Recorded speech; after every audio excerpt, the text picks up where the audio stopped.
Hello दोस्तों, my name is Ankit Kumar from रवासी Laharpur Sitapur. Your welcome to my YouTube channel Ankit Kumar fast solve math questions. आज हम लोग अपने इस वीडियो में जानेंगे कि क्या होता है बलों का अध्यारोपण सिद्धांत, principle of superposition of forces क्या होती है, और उसके साथ जानेंगे कि वैद्युत क्षेत्र और वैद्युत क्षेत्र बल रेखाएं क्या होती हैं, electric field and electric lines of forces. तो इन सभी चीजों के बारे में हम लोग डिस्कस करेंगे।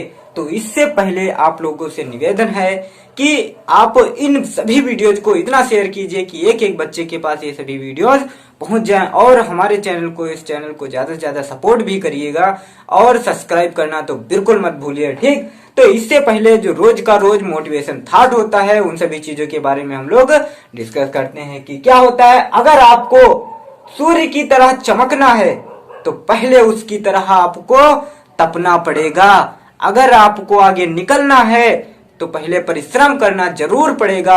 आपको कुछ अगर करना है लाइफ में तो आपको परिश्रम बहुत ज्यादा मायने रखता है कि आप परिश्रम कितना कर रहे हैं।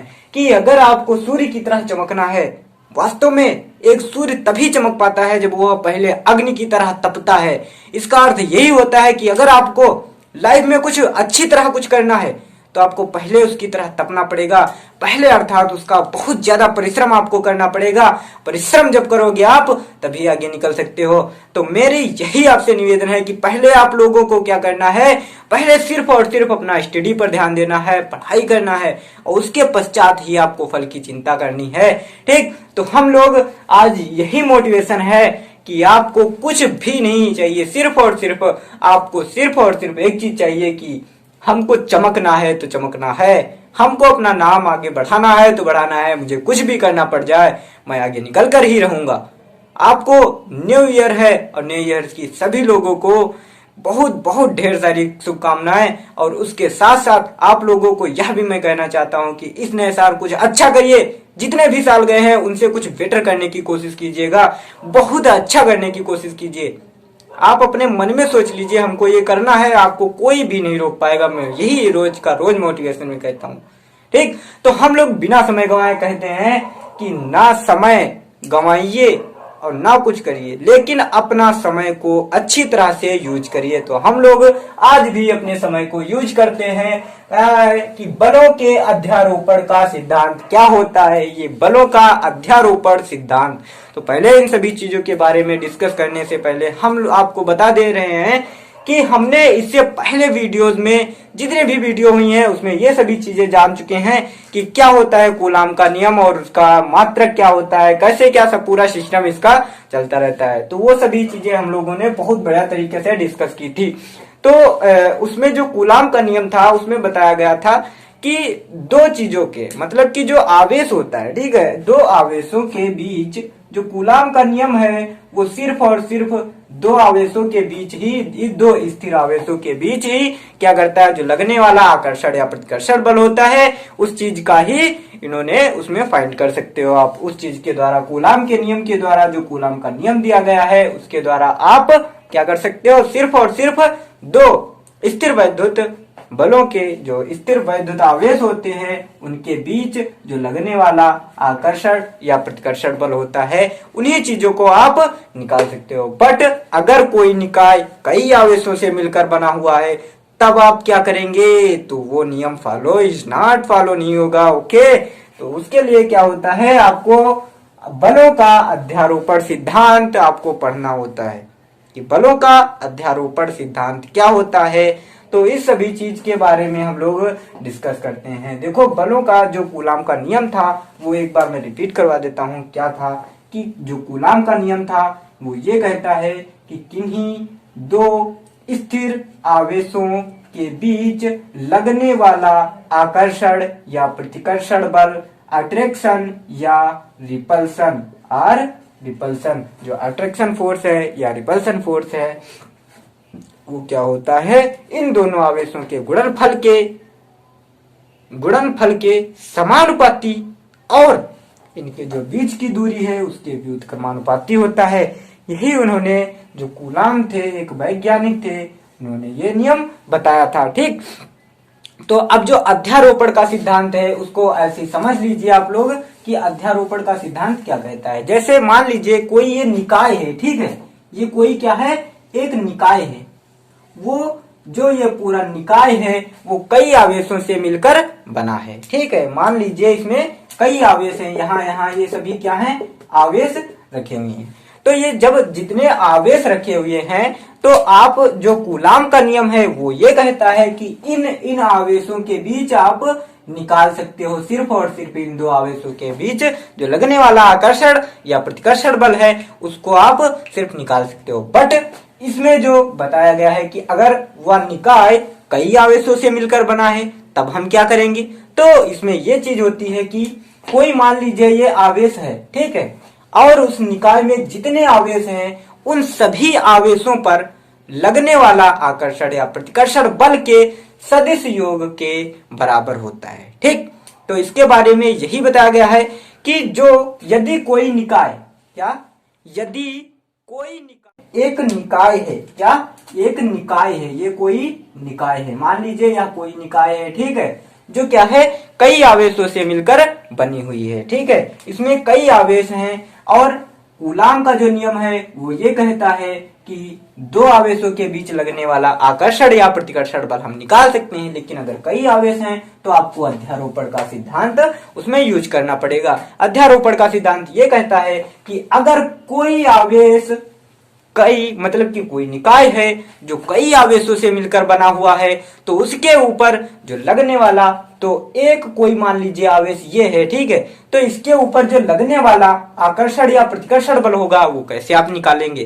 तो उन्होंने इस सिद्धांत में ये बताया गया है कि कोई निकाय अगर कई आवेशों से मिलकर बना हुआ है तो उस पर किसी एक आवेश और उन जितने भी आवेश हैं, ये आवेश, ये आवेश, ये आवेश, जितने भी आवेश हैं उन सभी आवेशों के बीच जो लगने वाला क्या, जो लगने वाला आकर्षण या प्रतिकर्षण बल है उन सभी बलों के सदिश योग के बराबर होता है, ठीक। तो आपको समझ में आ गया होगा कि इनका जो अध्यारोपण का सिद्धांत है वो क्या कहता है। आप लोग हेडिंग डालिए कि बलों का अध्यारोपण सिद्धांत, फिर इसको हम ओरल समझाते हैं कि ये क्या होता है। तो आप लोग डालना है आप लोगों को बलों का अध्यारोपण सिद्धांत, अध्यारोपण सिद्धांत, ठीक, कि ये क्या होता है सिद्धांत, ये कैसे कार्य करता है, इन सभी चीजों के बारे में हम लोग डिस्कस करते हैं। तो देखो मैंने बताया भी कि यदि कोई निकाय, मान लीजिए कोई निकाय है वह क्या है कई आवेशों से मिलकर बना हुआ है, जैसे ये कोई निकाय है, मान लीजिए ये क्या है कई आवेशों से मिलकर बना हुआ है, जैसे इसमें एक ये आवेश हैं, ये आवेश हैं, ये आवेश हैं, कहीं भी आवेश इसमें हो सकता है। तो इन सभी आवेशों के बीच जो लगने वाला आकर्षण या प्रतिकर्षण जो कुल बल होगा वो आप कैसे निकाल सकते हैं। तो वो अध्यारोपण सिद्धांत के अनुसार आप निकाल सकते हैं। क्या होता है देखो कि यदि किसी निकाय में, मान लीजिए ये कोई निकाय है, ठीक है, इस अध्यारोपण के सिद्धांत को आपको इस प्रकार से याद कर लेना है कि ये कभी भी भूले ही ना, ठीक है। याद क्या मतलब कि आपको समझ कर लेना है, याद तो करना ही नहीं है। मेरे अगर वीडियो देख रहे हो तो आपको याद तो करना ही नहीं है, सिर्फ और सिर्फ समझना है, ठीक। तो क्या है देखो, यदि कोई निकाय, मान लीजिए ये कोई निकाय है और इस पर कोई एक ये है, मान लीजिए एक ये आवेश है, ठीक है, तो इस आवेश पर आपको बल निकालना है। तो आप कैसे निकालेंगे, तो आपको सिंपल है, बलों का अध्यारोपण सिद्धांत आपका पढ़ा होना चाहिए और उसी का हम यूज करते हैं। तो बलों का जो अध्यारोपण सिद्धांत है वो ये कहता है कि इस पर लगने वाला जो बल होता है वो ये जितने भी निकाय में जितने भी बल हैं उन सभी बलों का सदिश योग होता है, ठीक। जो ये बल होगा वो क्या होगा, इस निकाय में जितने भी बल हैं उनका सदिश योग होता है। वही इसमें सिद्धांत में भी बताया गया है कि यदि किसी निकाय में कई आवेश हो तो उनमें किसी एक पर बल, मान लीजिए कोई एक ये आवेश है, इस पर आपको बल निकालना है। तो आप क्या करेंगे, अन्य आवेशों के कारण अलग अलग बलों के सदिश योग के बराबर होता है। यह सिद्धांत अध्यारोपण का सिद्धांत कहलाता है, ठीक है। तो आप लोगों को आई होप ये चीज समझ में आ गई होगी, ठीक है। जैसे क्या है, कोई आपको मान लीजिए क्या होता है कि जैसे कोई घर होता है, घर आप एग्जाम्पल ले लीजिए, कोई जैसे निकाय का मतलब आप घर समझ लीजिए।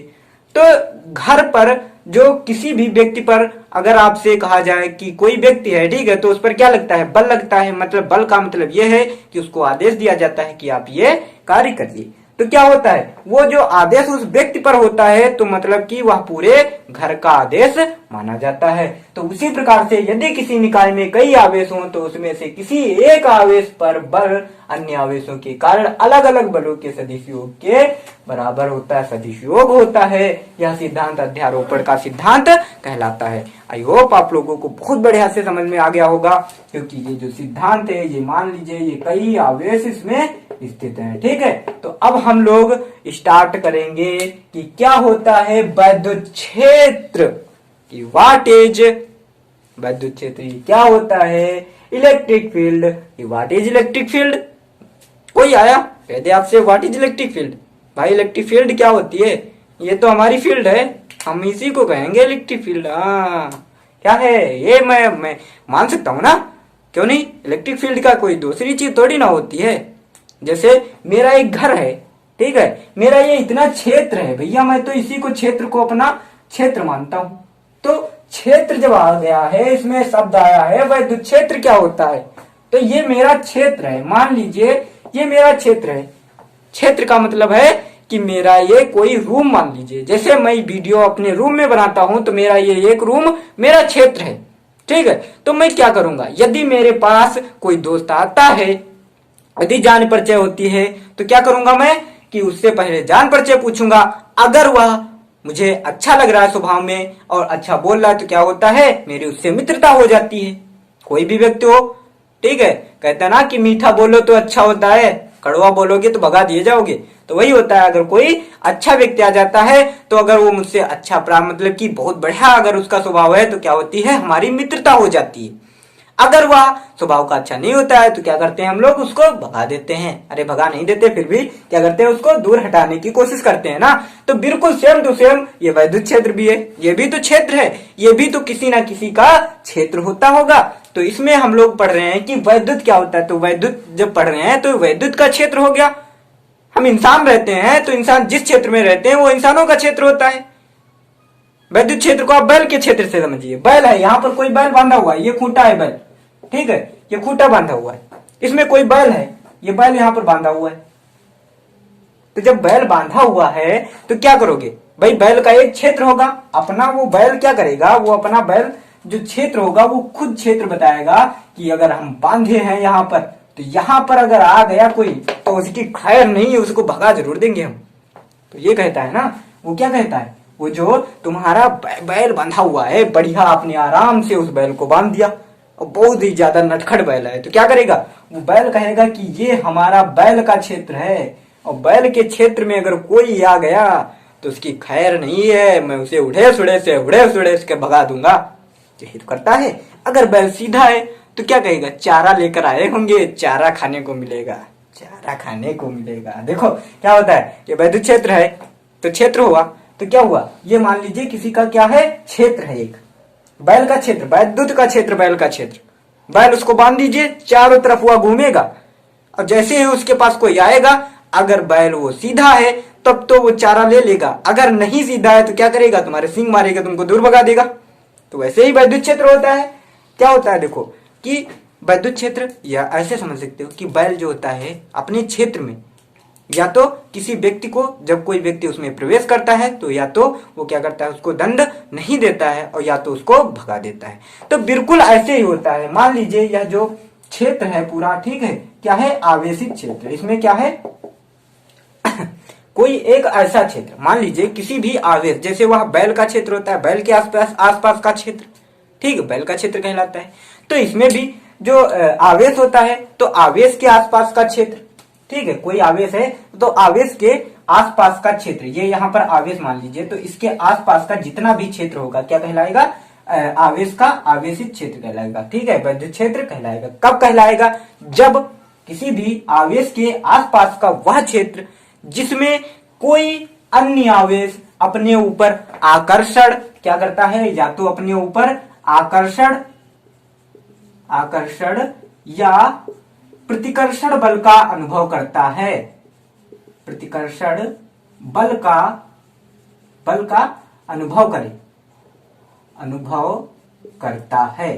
ठीक, क्या होता है कि किसी भी आवेश, मान लीजिए ये क्या है, आवेश है, क्या है, आवेश है। ठीक, तो क्या कहोगे कि किसी भी आवेश, मान लीजिए कोई ये आवेश रखा है, किसी भी आवेश के आसपास का वह क्षेत्र जिसमें कोई अन्य आवेश क्या करता है, अपने ऊपर आकर्षण या प्रतिकर्षण बल का अनुभव करता है। ठीक, जैसे उस बताया अभी स्टेप में कि बैल अपने ऊपर क्या करेगा, जब आप घर में कोई ये जैसे बैल बांधा है वहां पर, ठीक है, बैल बांधा हुआ है, तो क्या करेगा, या तो कोई इंसान आएगा, कोई लड़का या कोई भी आएगा, तो क्या करेगा, वो तो या तो वहां पर चुप्पे ही बैठा रहेगा, या तो उससे मित्रता कर लेगा, और या करेगा उसको भगा देगा दूर। ठीक, तो उसी प्रकार से सेम टू सेम ये भी होता है कि एक आवेश का जो होता है, ठीक है, आवेश का एक क्षेत्र होता है, और आवेश क्या करता है कि जब कोई अन्य आवेश उसमें प्रवेश करता है तो क्या करता है, अपने ऊपर या तो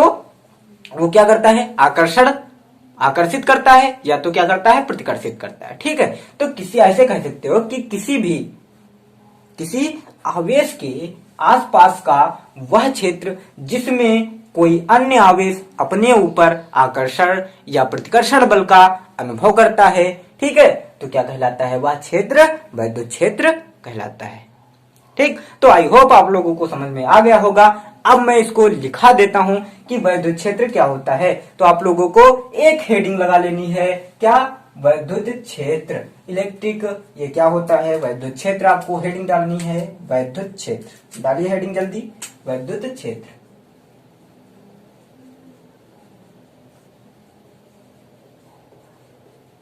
वैद्युत क्षेत्र, इलेक्ट्रिक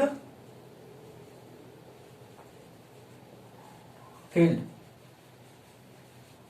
क्या होती है। ठीक है, तो वैद्युत क्षेत्र आपको हेडिंग डाल देनी है। उसके बाद अब आप स्टार्ट कर दीजिए कि किसी भी आवेश के आसपास का वह क्षेत्र लिखना स्टार्ट कीजिए।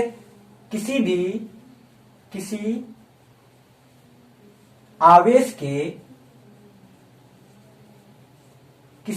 आवेश के आसपास का वह, ठीक, क्या होता है, आप लोगों को समझ में आ गया होगा कि किसी आवेश के आसपास का वह क्षेत्र जिसमें रखा कोई अन्य आवेश अपने ऊपर आकर्षण या प्रतिकर्षण बल का अनुभव करता है, क्या कहलाता है, वह आसपास का जो क्षेत्र होता है वो क्या कहलाएगा, वैद्युत क्षेत्र कहलाएगा। अब बात आती है कि वैद्युत क्षेत्र तो हो गया, ओके फाइनल, ठीक है, बट इसको हम प्रदर्शित किससे करेंगे। अब प्रदर्शित करने की बारी है भाई, तो प्रदर्शित किससे किया जाता है। देखो, जो वैद्युत क्षेत्र होता है वो क्या करता है, या तो दो चीजों पर निर्भर करेगा। किस पर, एक तो वैद्युत क्षेत्र की तीव्रता। अब आगे पढ़ोगे वो अगले वीडियो में बताएंगे कि वैद्युत क्षेत्र की तीव्रता क्या होती है। बहुत मजा आएगा आप लोगों को उसको भी समझने में, तो उस वीडियो को भी देखना बिल्कुल मत भूलना।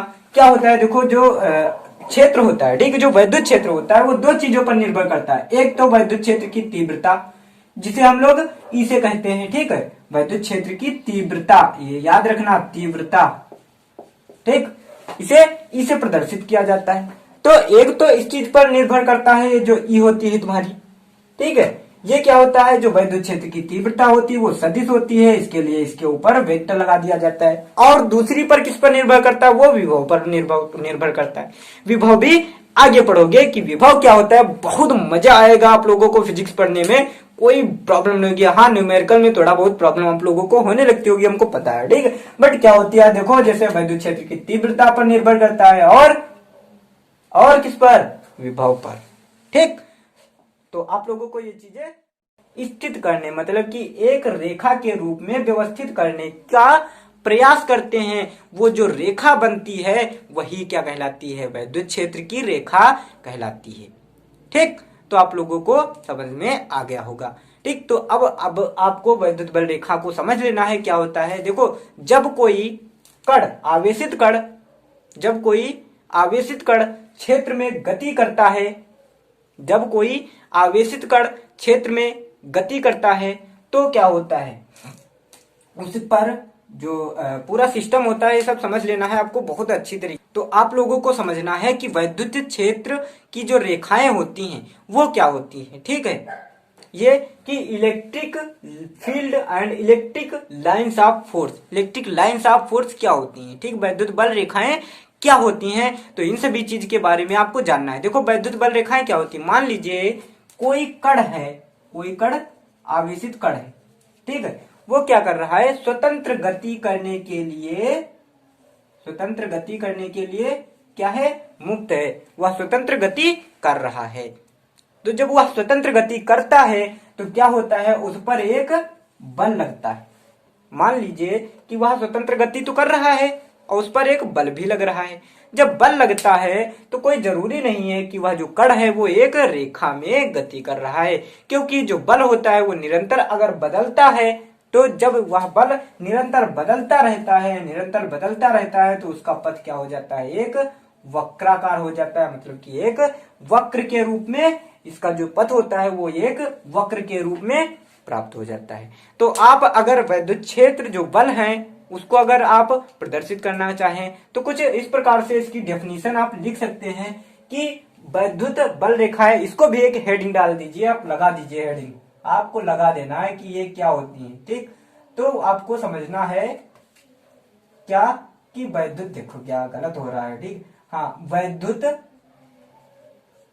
बल रेखाएं,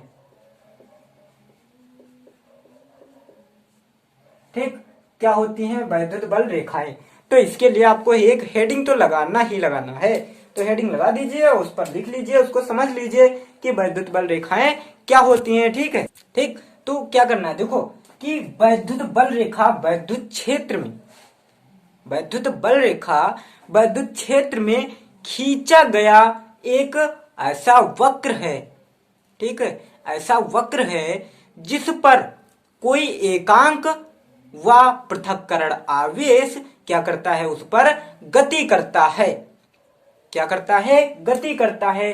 तो वह वक्र जो होता है, मान लीजिए ये वैद्युत क्षेत्र में कोई एक वक्र है, क्या है, एक वक्र है, ठीक है, क्या है, एक वक्र है जिस पर क्या करता है, एक स्वतंत्र एकांक आवेश, एकांक आवेश,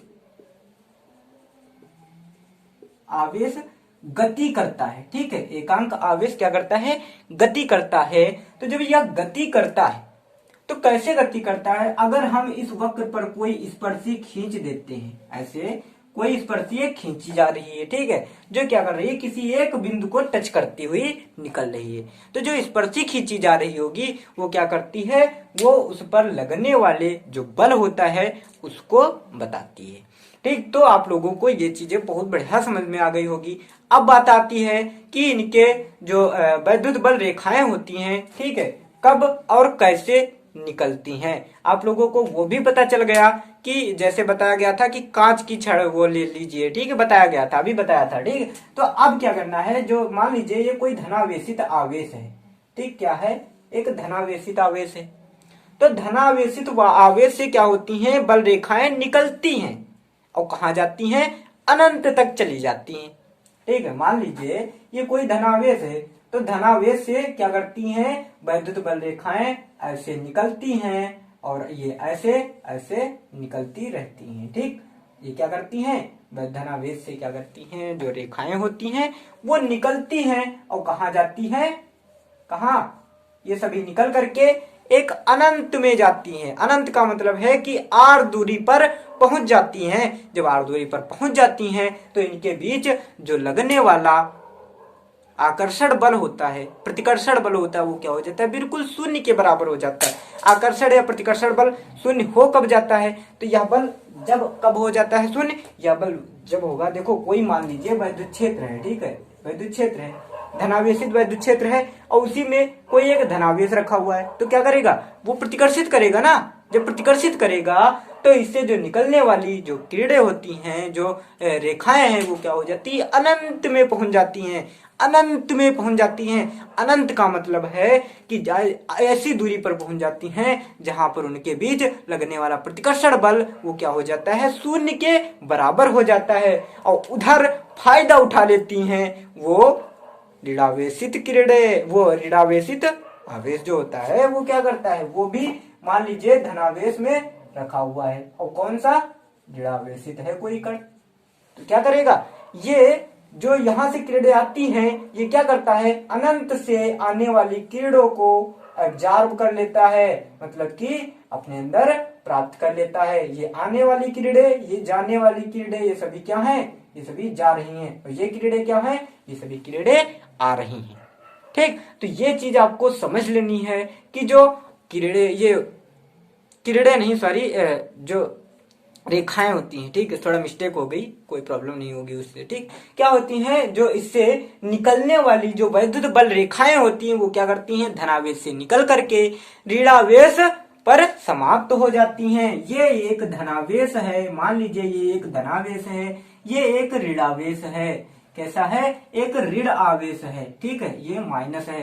तो क्या होती हैं, ये जो रेखाएं होती हैं, ये यहाँ से निकल करके यहाँ पर, और यहाँ से निकल करके ऐसे ऐसे लाखों किरणें होती हैं, जो क्या करती हैं, यहाँ से निकल करके यहाँ पर आती हैं। ठीक, ये क्या करती हैं, धनावेश से यहाँ से निकलती हैं, सभी रेखाएं यहाँ से निकलती हैं, और यहाँ पर क्या हो जाती हैं, जो माइनस आवेश होता है, इस पर क्या हो जाती हैं, समाप्त हो जाती हैं।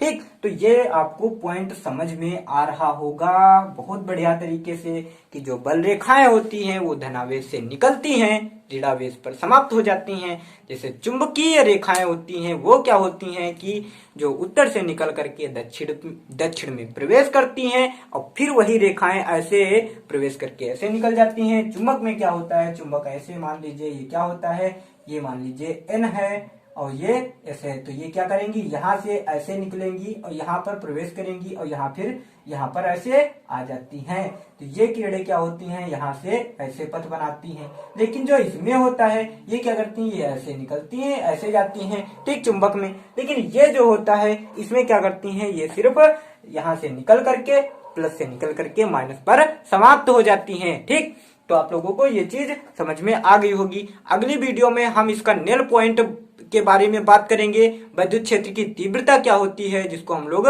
वैद्युत क्षेत्र की तीव्रता या वैद्युत सामर्थ्य कहते हैं। ठीक है, वैद्युत तीव्रता सामर्थ्य कहते हैं उसको।